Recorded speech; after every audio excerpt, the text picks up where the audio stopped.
1952 ভাষা আন্দোলনের নেতৃত্ব কারা দিয়েছিল? বামপন্থীরা। 1952 ভাষা আন্দোলনের নেতৃত্ব কারা দিয়েছিল? নাস্তিক মুর্তাজারা।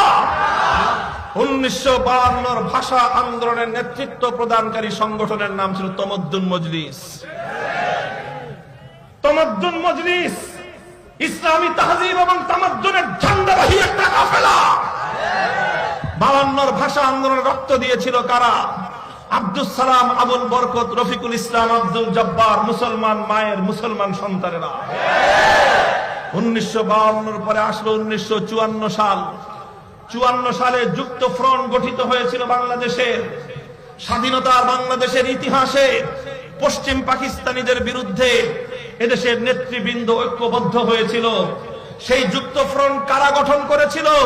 সেই যুক্ত ফ্রন্টের নেতৃত্বে কারা ছিল? সেই যুক্ত ফ্রন্টের ইশতেহার কি ছিল?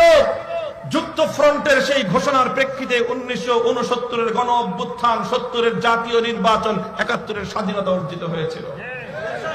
সেই 54 যুক্ত ফ্রন্ট কারা গঠন করেছিল? 54 যুক্ত ফ্রন্টকে বাদ দিলে বাংলাদেশের স্বাধীনতার সংগ্রামের ইতিহাস অপূর্ণাঙ্গ থেকে যাবে। সেই 54 যুক্ত ফ্রন্টে 4জন শীর্ষ নেতা ছিলেন। 4জন শীর্ষ নেতা, দুইজন জেন্টলম্যান, 2জন মৌলভী সাহেব। মৌলানা আব্দুল হামিদ খান ভাসানী, হযরত মৌলানা আতহার আলী রহমতুল্লাহি আলাইহি। শেরে বাংলা একে ফজলুল হক হোসেন শহীদ সোহরাওয়ার্দী।